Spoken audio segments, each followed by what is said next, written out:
Well, I've been in construction for 39 years as an iron worker, and for the last 20 years I've been working with a company called St. Louis Bridge Company, in which we basically work on bridges, whether it's new construction, repairs, and various things. I've been able to manage for the 40 years to keep myself really fit and healthy.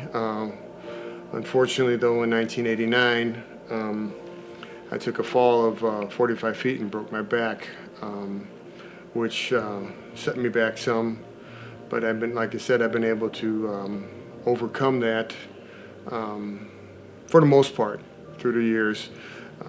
So we were sent out of town with our sister company to do some work in a small town called Bosworth, Missouri. And my first day on the job, just moving material around and that, I got in a situation where a beam basically laid over on my legs. The chain, unhooking it, hooked on something on the bottom and laid over on my legs and broke both my legs. I had to be airlifted to a hospital in Independence, Missouri, where I was rushed into surgery to stabilize my legs. And then 3 days later, I had well, they called them nails inserted into my legs to repair the damage that was done. One leg was crushed, the other one was broken.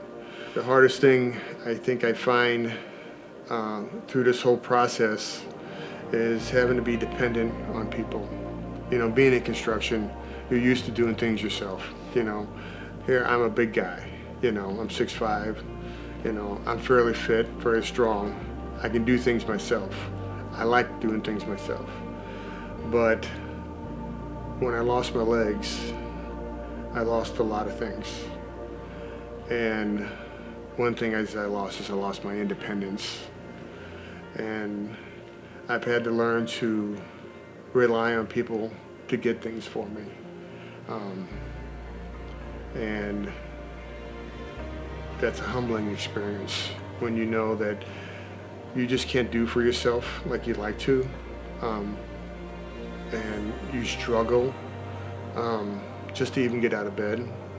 It just gives you a different perspective. You just look at things just a little bit differently. You take in the air just a little bit deeper. You take in the smells a little bit longer. You hear things a little bit differently. And it just, I don't know, I don't want to say it softened me, but it brought a spirit of humility to me. Doing some work in OT, I found that I can move a little side to side, so I had the thought that maybe I could do this dancing for an upcoming wedding that we had over Memorial Day weekend. When the time was right, I had the DJ play our song, which was Billy Joel, Just the Way You Are. My wife was in another part of the reception hall, and someone had gotten her and brought her over thinking that I had fallen, and I didn't. And I set the walker aside, and I took her in my arms, and we danced to our song. She could not believe that I would do this, because I just felt what she has done for me throughout this. I'm starting to get teary-eyed because she has sacrificed so much for me throughout this.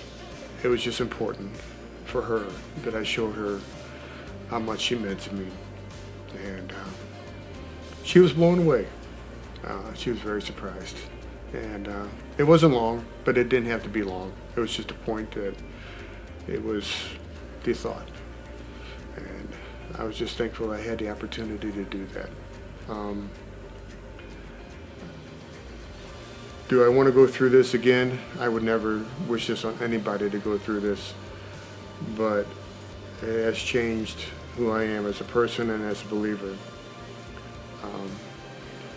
And then one thing I couldn't do is I couldn't do this without him, because I need his strength each and every day, because there's sometimes it is just so difficult to do some things. But